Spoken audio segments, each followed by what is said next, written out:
네, 제가 이 업계에 있으면서 항상 연초가 되면 싸우는 논쟁이 있습니다. 부먹 찍먹 논란처럼 상고하저냐 상저하고냐. 오늘 그 논란을 끝내러 오셨습니다. 그렇군요. 오늘 우리 하이투자증권의 박상현 이사님과 이 논란을 끝내겠습니다. 이사님 안녕하세요. 안녕하십니까. 네. 또 거의 한 달 만에 또 찾아주셨습니다. 상고하저입니까 상저하고입니까? 좀 두 가지식으로 해주신다면. 하반기는 잘 모르겠고요. 네. 저희 하우스뷰는 일단 좀 상반기가 조금 좋을 거로 일단 좀 생각을 하고 있습니다. 하반기는 뭐 조금 상황을 좀 봐야 될 것 같고요. 그게 고로 갈지 평탄하게 갈지 조금 이제 쉬어갈지는 조금 상황을 좀 봐야 될 것 같아요. 그러면 위원님께서는 일단 상고는 맞고 하는 모르겠다. 하는 모르겠다. 그러면은 아직 이거 뭐냐 상고하죠. 상고하고 둘 다 가능성이 있네요. 그렇죠. 아직 모르는 거니까. 네. 네네. 그러면은 뭐 한 번씩 좀 들어보겠습니다. 그러면 일단 원래요. 약간 이게 좀 비겁한 거긴 한데 뭐 웬만하면 한 7, 80%의 전문가들은 상저하고라고 해요. 왜냐면 상반기 안 올라도 할 말이 있으니까. 그리고 근데 내가 틀렸어. 올랐어. 그러면 올랐는데 뭐라는 사람은 없거든요. 다 해피하니까. 그럼에도 불구하고 조금 이제 점점 늘어나고는 있습니다만 아직은 소수 의견인 상고를 주장하시는 이유가 있으실 것 같은데. 예, 뭐 연초에 뭐 주식시장이 갑자기 좀 생각보다 좋아서 뭐 그러다고 말씀을 하실 수도 있긴 하지만, 네네. 일단 뭐 경기만 보면 사실은 상저하고가 맞겠죠. 네. 근데 맞는데 이제 우리가 바닥이 어디냐, 경기의 바닥이 어디냐, 또 지금 저희가 지난해 여러 가지 불확실성이 있었는데 그것이 해소되는 시점이 어딘가라는 부분을 좀 살펴보면 조금 1분기 말 2분기 초에 좀 몰려 있다라는 좀 생각을 좀 하고 있고요. 그래서 네네. 그렇게 보면 주식시장이라는 게 아무래도 뭐 우리가 선반영 얘기를 많이 하는데 그렇게 보면 좀 금융시장 자체, 주식시장 자체가 조금은 상반기에 좀 강할 수도 있다라는 좀 생각을 좀 하고 있고요. 뭐 개략적으로 일단은 하나의 표를 갖고 좀 말씀을 좀 드리겠는데요. 네네. 표 좀 볼까요? 예. 지금 화면에 아직 안 나오고 있는데 크게 한 4가지 정도의 그 글로벌 경기와 관련된 모멘텀을 한번 생각을 해봤습니다. 뭐 아무래도 제일 중요한 게 미국의 어떤 물가라든지 또 이제 금리 사이클이 일단 가장 중요하겠죠. 네. 뭐 이번 주에 또 목요일이죠. 이제 목요일 날 뭐 물가가 또 어떻게 나올지가 좀 뚜껑을 열어봐야 되긴 하지만 지금 추세적으로 물가가 둔화가 되고 있는 부분에 대해서 뭐 부인은 할 수는 없을 것 같습니다. 이제 속도에 대한 문제인데 저희는 조금 1분기의 속도감 자체가 조금 있을 거다. 떨어지는 속도감이 있을 거다라는 쪽에서 연준이 3월 정도의 금리 인상 사이클을 종료할 가능성이 있다라고 보고 있고요. 네. 이제 그렇게 보면 아무래도 가장 중요한 불확실성이 해소가 되니까 아무래도 좀 주식시장에 모멘텀을 줄 거고 그렇게 됐을 경우 미국의 지표 최근에 상당히 부진합니다. 여러 가지 지표가 부진한데 그럼 저점이 한 4월, 5월 정도 되면 바닥이 나오지 않겠느냐라는 쪽에서 이제 회복이 이제 그때부터 좀 가시화 된다라는 쪽에서 미국 경기 모멘텀을 봤고요. 그리고 유럽 쪽은 이미 돌아섰다라고 생각을 합니다. 그러니까 지금 골드만삭스라든지 이러한 쪽도 좀 유럽 경기를 전망을 수정을 하는데 올해 침체가 없을 것 같다라는 쪽으로 이제 방향을 좀 틀었습니다. 정말요? 유럽이요? 가장 어렵다고 했던 유럽이. 그 가장 중요한 이유는 뭐 아시겠지만 뭐 앞서도 잠시 얘기했지만 유럽의 천연가스 가격이 생각보다 급락을 했고 앞으로도 그러니까 급등할 가능성이 사실은 커 보이지 않는다라는 부분은 결국 지난해 유럽을 그렇게 힘들게 했던 부분의 리스크 자체가 해소된 부분들이기 때문에 유로 경기 자체의 모멘텀이 이미 바닥을 치고 올라가는 부분들이 아닌가. 지금 최근에 여하튼 유럽 주식시장이 글로벌 증시를 견인하고 있는 부분도 아마 그거와서 맥을 같이 하지 않나라는 쪽에 좀 생각을 하고 있고요. 거기에 이제 중국 뭐 다들 얘기하시는 뭐 춘제 이후 얘기하시고 하는 이러한 사항들 결국 중국 정부가 뭐 막대한 시장에도 불구하고 이러한 그 경기 정상화에 나올 수밖에 없는 부분은 뭐 다음 주에 이번 주인가 다음 주에 이제 중국의 이제 4분기 성장률이 나올 텐데 지난해 중국 성장률이 3%가 안 될 것 같습니다. 중국이 3%가 안 된다는 얘기는 경기 침체거든요. 이제 그렇게 보면 그렇게 보면 얼마만큼 그 인민의 삶 자체가 상당히 안 좋다라는 부분으로 저희가 해석을 할 수 있고 그러면 그것이 중국이 가장 우려하는 사회 불만으로 이어질 수 있는 부분들이기 때문에 그렇게 보면 어떻게든 간에 뭐 상반기 중에는 경기를 좀 살리는 쪽으로 분명히 다가갈 수 있다. 그러면 그러한 정책들 자체 뭐 보복 소비라는 부분도 있긴 하지만 보복 소비 하나 갖고는 경기 살리기는 어려울 것 같고요. 그럼 이제 각종 정부 정책들이 나와야 되는데 그 시점이 결국 뭐 전인대도 있고 뭐 하는 것들이 3월, 4월 뭐 이 정도라고 보면 말씀드린 여러 가지 지금 모멘텀들 자체가 다 집중되는 시기가 잘하면 뭐 3분기 말, 1분기 말, 2분기 초 이 정도로 몰려 있기 때문에 그렇게 보면 주식시장의 어떤 흐름 자체가 상당히 양호할 수 있다라는 부분 자체가 저희가 일단은 좀 생각하고 있는 큰 구도입니다. 야, 그동안 어떻게 보면 저 네 가지가 시장을 짓눌러 왔던 예. 그게 어쨌든 정점을 통과하는 뭐 정점이거나 저점이거나 그렇죠. 뭐, 어쨌든 그 나쁜 거의 정점을 통과하는 게 좀 그렇게 1, 2, 3, 4월에 다 있으니 예상대로 된다면 그렇게 되지 않을까라는 좀 저희는 좀 희망을 좀 갖고 야. 말씀을 좀 드리고 있는 거죠. 네. 근데 어쨌든 이게 3월에 예. 금리 인상이 종료된다고 보시는 게 최근에 어쨌든 굉장히 컨센서스가 된 것 같아요. 그러니까 0.25% 두 번 올려서 더 올리고. 상단을 5.0에서 멈추는 걸로 좀 뭐 시장이 좀 프라이싱을 하고 있는데 마지막 고비가 어쨌든 내일 모레 CPI 발표일 것 같은데 그거는 어떻게 될까요? 그래서 뭐 저희 뭐 내일 모레 나올 거를 뭐 예상하기는 그렇죠.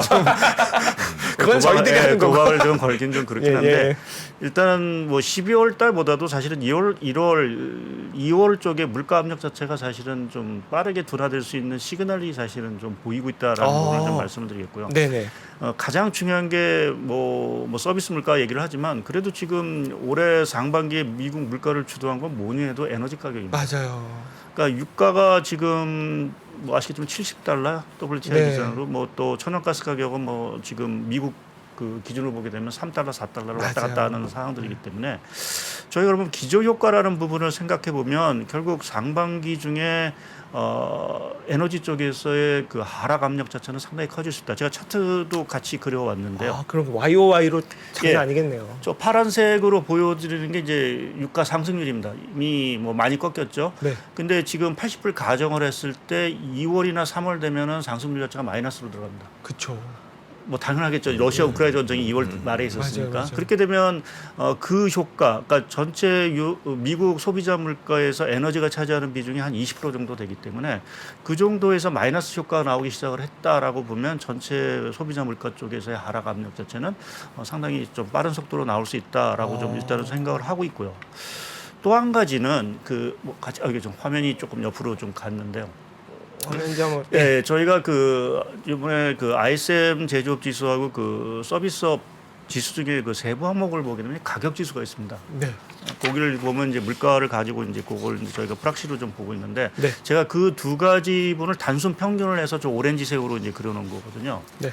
상당히 가파르게 좀 떨어지는 와. 모습이 좀 보이고 있죠. 이게 좀 선행성이 조금 있다라고 좀 보고 있어서 결국 그러니까 뭐 제조업 쪽에서의 가격 지수도 이미 뭐 상당 30대까지 50을 기준으로 하면 30대까지 떨어진 상황들이고 네. 서비스 쪽이 아직은 그렇게 의미 있게 떨어진 건 아닌데 사실은 최근에 조금 떨어지기 시작을 했습니다. 그래서 네. 그렇게 보면 그 제조업이라든지 서비스 쪽에서의 물가 압력 이것이 상당 부분 둔화가 되는 흐름들이 분명히 보이고 있다. 뭐 좀 지난주에 뭐 고용 쪽에서 이제 임금 상승률 얘기도 하고 뭐 또 임대료라든지 뭐 이러한 것들도 결국 1분기 쪽에서는 둔화 압력 자체가 상당히 커진다라고 하면 아마 저 차트가 맞지 않을까라는 좀 생각을 하고 있고요. 그래서 그렇게 보면 1분기에 말씀드린 1월, 2월 물가 자체가 상당히 좀 가파르게 떨어져 준다라고 하면 네. 결국 3월에 FOMC 회의할 때는 상당히 조금은 편안한 쪽에서 물가 지표를 가지고 정책을 결정하지 않을까라는 쪽에서 조금은 3월 금리 인상 종료를 좀 말씀을 좀 드리고요. 네. 또 한 가지는 사실은 그렇다고 해서 이제 경기를 무시할 수 없는 부분들이고 연준 입장에서도 그렇죠. 근데 제가 그 지난 금요일 날 사실은 뭐 고용 보고서 나와서 뭐 주시장이 뭐 환호를 했는데 사실은 하나 그 금요일 날 눈에 띄는 게 사실 금리가 사실 많이 떨어졌습니다. 맞아요. 그럼 왜 금리가 많이 떨어졌냐라는 부분을 생각해 보면 네. 금요일 날 그 ISM 서비스업 지수가 발표됐는데 상당히 네. 쇼크 수준으로 나왔습니다. 그쵸. 50을 하회를 하는 상황들이고요. 네. 이 미국의 서비스업 그러니까 ISM 서비스업 지수가 50선을 잘 떨어지지가 않습니다. 그러네요. 그러니까 과거 봐도. 보게 되면 IT 버블, 네. 글로벌 금융위기, 뭐 팬데믹이야 뭐 특수적인 사정이니까 네. 뭐 제외하고 보면 이게 통계가 작성한 이후 2번밖에 없었습니다. 2차례 정도 국면이. 네. 그럼 지금 예상외로 이렇게 가파르게 떨어졌다라는 부분에서 보게 되면 미국 경기의 둔화 속도가 상당히 빨라졌다라는 부분을 좀 보여드리는 것 같고요. 네. 같이 그린 그 오른쪽에 그림을 보시면 제가 정책금리하고 같이 그렸는데 네. 항상 그 서비스업 지수 자체가 50을 하회하게 되면 미국이 금리 인상 사이클을 중단하거나 인하를 할 수 있습니다. 예, 그러네요. 그래서 뭐 물가라는 변수가 있긴 하지만 지금 우리가 지금 받아들이는 지표만 보면 연준 입장에서는 자칫 여기서 더 금리를 올렸을 때 나올 수 있는 과잉 긴축에 대한 어떤 리스크 자체가 이제 현실화될 수 있다라는 부분도 저는 좀 3월로 결국 금리 인상 사이클 자체가 좀 종료가 되지 않을까라는 좀 생각을 좀 하고 있습니다. 야, 이게 상당히 근거 있는 그런 시장의 컨센서스였네요. 이게 이사님 말씀하신 거 이렇게 데이터들을 보니까. 네. 근데 좀 하나 제가 뭐 오늘도 좀 나와서 좀 고민스러운 게 하나 좀 이게 뭐 맞을지는 모르지만 제가 좀 고민스러워서 그러니까 지금 뭐 실업률도 이제 상당히 이게 잘 안 올라오고 연준의 의도처럼 네. 그럼 연준이 계속해서 그러면 실업률도 계속 안 오르기 때문에 금리 올려야 되는 게 아닌가라는 이제 얘기를 하실 수가 있어서 네. 저도 하나 조금 이제 그 연준이 금리를 올린다고 해서 이게 그 실업률이 그 연준이 의도처럼 올라가기가 쉽지 않은 구조다. 네. 우리가 뭐 여러 가지 지금 미국의 고용 시장이라든지 이런 것들이 그 뭐 이민 문제라든지 여러 가지 문제 때문에 구조적으로 변했다라는 부분을 계속 말씀드리는데 관련해서 제가 하나 오늘 좀 준비를 한 것이 그 왼쪽의 차트를 좀 하나 좀 유심히 보시게 되면 네. 저 오렌지색으로 그려놓은 거는 금방 말씀드린 이제 서비스업 지수를 제가 역축으로 놓은 겁니다. 그래서 네. 뭐 올라가는 게 이제 떨어지는 건데 그 파란색 것을 보시게 되면 이게 그 고학력자하고 아까 저학력자와 고학력자의 실업률 격차를 그려놓은 부분들입니다. 그러니까 우리가 통상적으로 보게 되면 경기가 안 좋을 때는 제일 먼저 이제 해고가 되고 하는 것들이 저학력. 맞아요. 아무래도 이제 단순 노동을 하시는 분들 자체가 실업률 자체가 올라가면 과거에도 보면 이제 그 경기 침체 때 보면은 저학력자들의 실업률 자체가 급등하는 모습을 좀 보였죠. 저게 위로 올라가면은 저학력자의 실업률이 또 높아지는 네, 거죠. 그렇죠. 그래서 그 고용이라든지 이러한 상황들이 상당히 악화된다라는 네. 부분을 저희가 볼 수 있는데 최근에 그 끝에 부분을 보시게 되면 오히려 떨어지고 있습니다. 그러네요. 그러니까 뭐 최근에 요번에 그 하긴.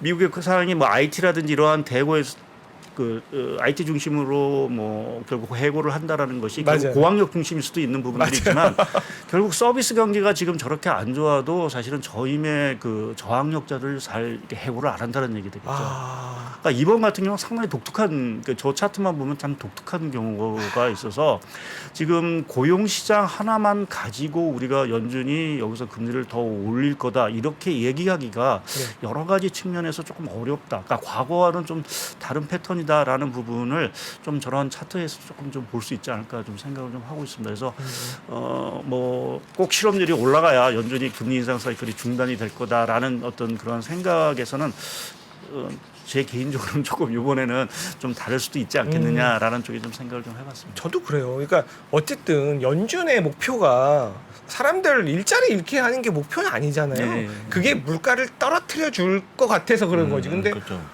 실업률 이렇게 좋은데도 물가 떨어지면 되는 거잖아요. 네. 왜 저기에 이렇게 집착을 하는지 모르겠어요. 연준은.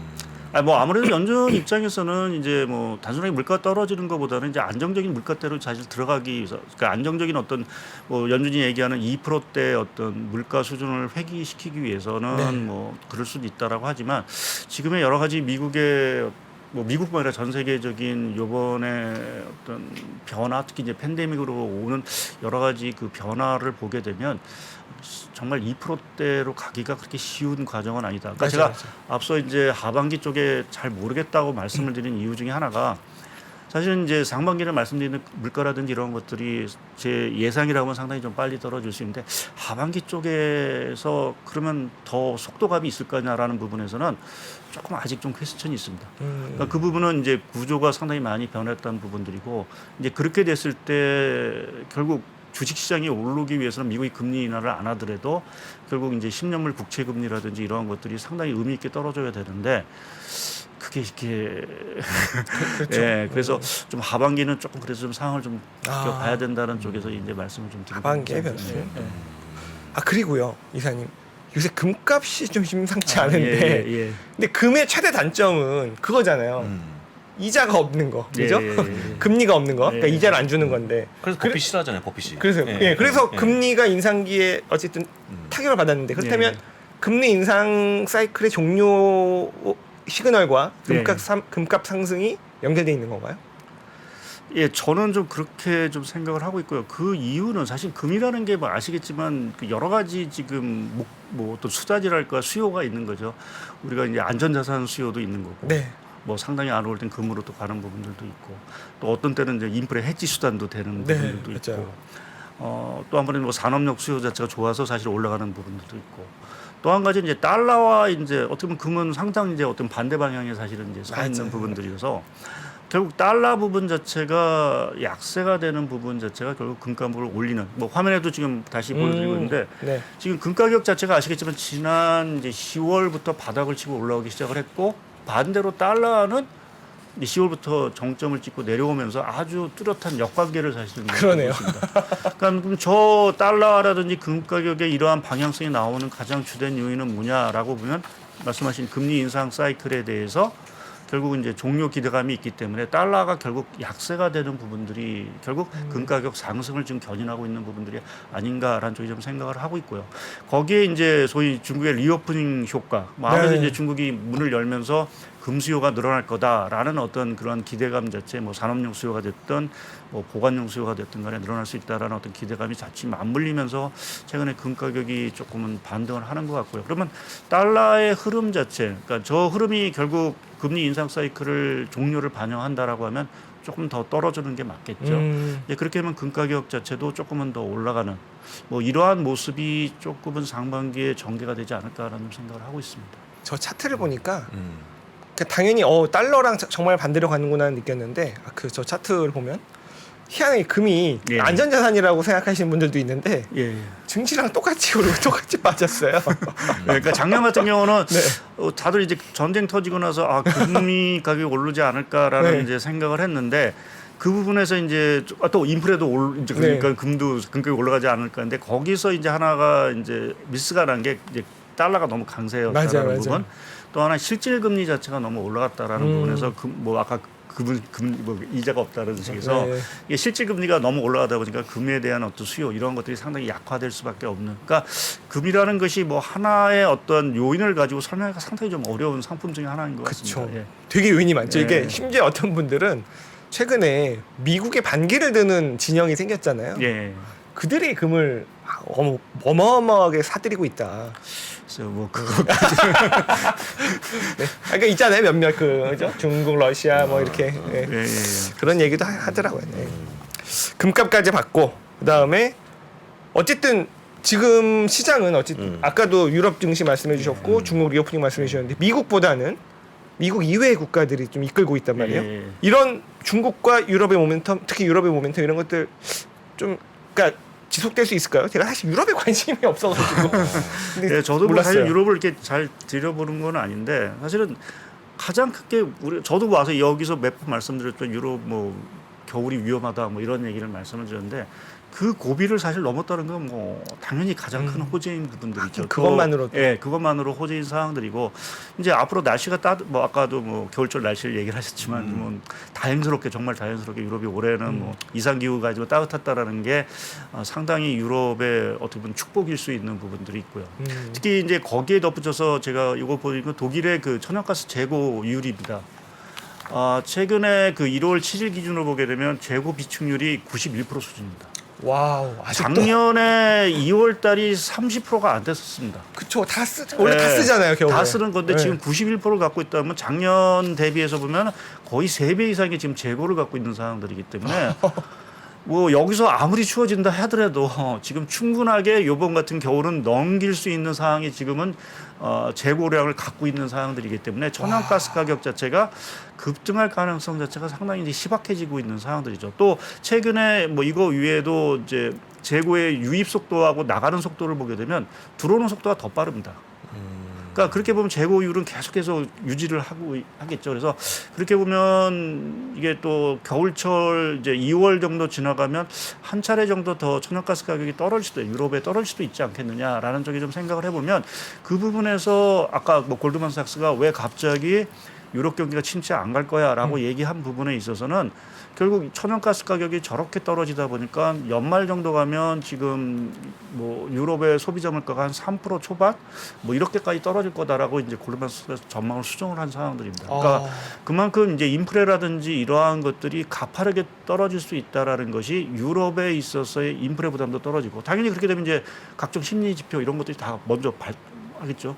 지금 오늘 제가 안 갖고 왔는데 사실은 지난해 말부터 유럽의 자동차 판매는 2자릿대 증가를 보이고 있습니다.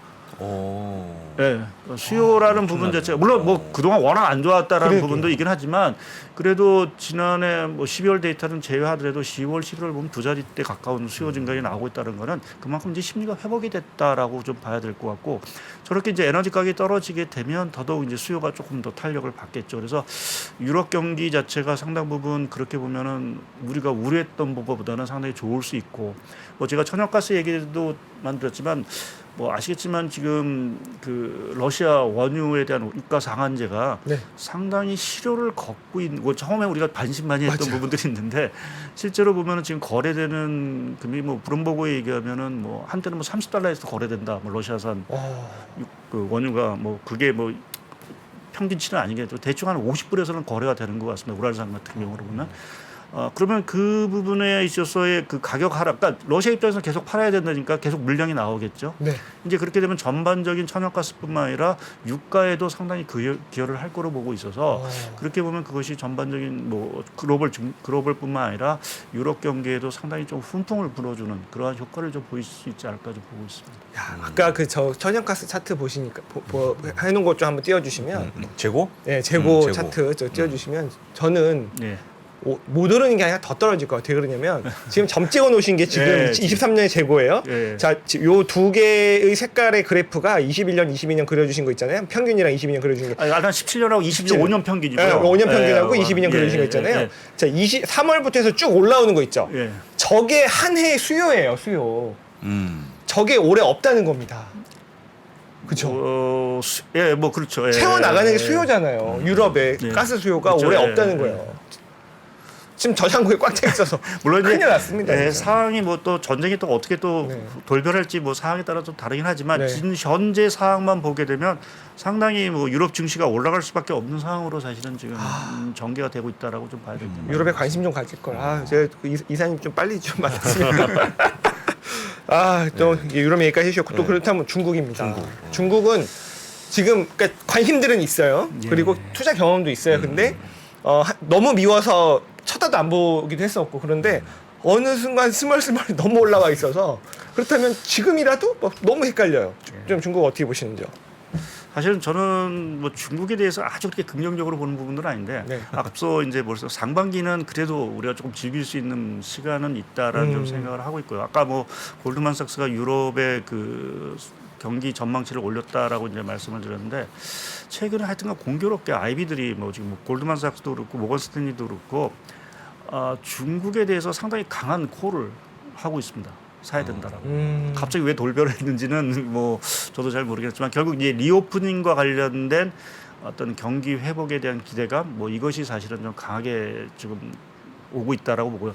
뭐 저희가 아직은 사실 중국 뭐 오늘도 뉴스를 보게 되면 뭐 어마어마한 사망자가 나오고 해서 지금 이게 과연 이제 정상화 될 거냐라는 부분에 대해서 아직은 좀 뚜렷한 부분들이 있고 올 같은 경우는 또 뭐 우리나라 이제 비자 단기 비자도 뭐 발급을 중단하고 하는 이러한 조금 또 뜻하지 않은 어떤 악재도 나오고 하는 그런 상황들이라서 뭐 아직은 좀 지켜봐야 되는 부분들이긴 하지만 그래도 조금 말씀드린 대로 상반기에는 좋을 수 있는 그 가능성들이 있다라고 보고 있고요. 제가 중국에 관련돼서 제가 계속 좀 팔로우업을 하는 지표가 하나 있는데 화면에 그 파란색에 있는 지표인데 저게 이제 일간으로 발표되는 중국의 경제 활동 지수입니다. 보시면 알겠지만 그 최근에 지난해 그러니까 12월 말까지 보게 되면 상당히 위축됐다라는 뭔가 그 4월 지난해 4월에 상하이 봉쇄 당시보다도 더 심각하게 더 심하네. 경제 활동이 상당히 위축됐다라는 부분인데 네. 연초 들면서 저게 이제 고개를 들기 시작을 했습니다. 아직 뭐 그렇게 유의미한 어떤 고개를 든 건 아니긴 하지만 경제 활동 자체가 살아나고 있다라는 부분에서 보게 되면 네. 상당히 좀 긍정적인 신호인 부분들인 것 같고요. 제가 그 중국에 대해서 뭐 조금은 긍정적인 말씀을 드리는 거는 단순하게 위드 코로나 하나 갖고 뭔가 중국 경기가 좋아지기에는 한계가 있다라고 보는 이유 자체는 왜냐하면 네. 중국은 1년 동안 워낙 힘들었습니다. 맞아요. 부동산 경기도 워낙 힘들었고 고용 시장 자체도 다른 나라에 비해서는 상당히 망가졌습니다. 특히 청진시업 그렇죠. 네, 뭐 그래서 소비 여력 자체가 사실은 저는 없다라는 좀 생각을 하는데 그러면 그 위드 코로나 갖고 안 된다라고 하면 결국 뭔가 정책이 들어와야 되는데 그러면 정책을 쓸 거냐라는 부분에서는 쓸 가능성이 있다라고 좀 보고 있고요. 그럼 쓸 수 있는 카드가 뭐겠느냐라고 보면 일단은 금리를 내려야겠죠. 그래서 글쎄 뭐 금리가 될지 지준율이 될지 는 모르겠지만 춘제 전후에서는 하나 카드가 나오지 않을까. 뭐 통상 뭐 항상 연휴 전에 중국이 이제 이러한 어떤 지준율이라든지 이런 것들을 해왔기 때문에 춘제 전후에 한번 그러한 어떤 금리 쪽 왜냐하면 부동산을 일단은 좀 살려야 되는 게 가장 급선무인 부분들이기 때문에 금리를 일단 내릴 수 있는 가능성 또 지준율 내릴 가능성이 하나 있고 두 번째 재정 정책인데 사실은 중국이 돈을 안 푼 건 아닙니다. 네. 지난해도 뭐 인프라 투자를 위해서 지방 정부의 특수채 발행 규모도 어마어마하게 했고요. 근데 올해 지금 얘기되는 거 보면 작년보다 그 인프라 투자를 위해서 그 재원 조달을 위한 특수채 발행을 올해 조금은 더 늘리겠다라고 이제 중국 정부가 얘기를 하고 있습니다. 그래서 상반기에 아마 그게 상당히 집행이 될 것 같습니다. 근데 그렇게 보면 그게 이제 재정 여러 가지 이제 인프라 투자라든지 각종 이제 투자로 이제 투입이 될 거로 보고 있고요. 거기에 이제 하나가 중요한 게 사실은 빅테크와 관련된 맞아요. 이게 이제 규제를 풀 거냐 안 풀 거냐라는 좀 이게 사실 이 부분에 있어서는 사실은 좀 논란이 좀 있습니다. 그러니까 저도 이제 뭐 아시겠지만 엔티그룹의 그 마인의 지분 자체를 완전히 이제 중국이 이제 뺏어가고 하는 것들을 보게 되면 네. 규제를 이렇게 풀었다라고 얘기드리긴 사실은 좀 어려운 부분들이 있습니다.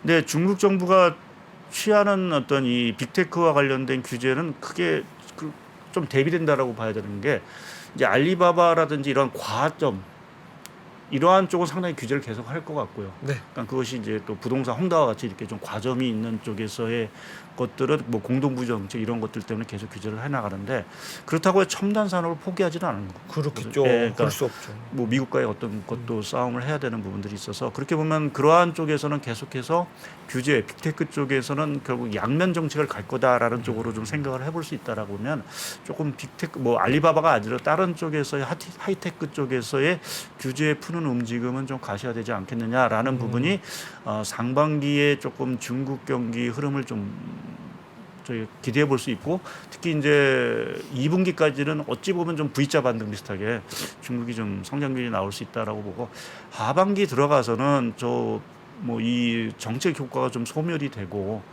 또 뭐 지금 중국이 결국 부동산이라든지 이러한 부실 문제는 결국 아무도 치료 못한 상황들이기 때문에 맞아요.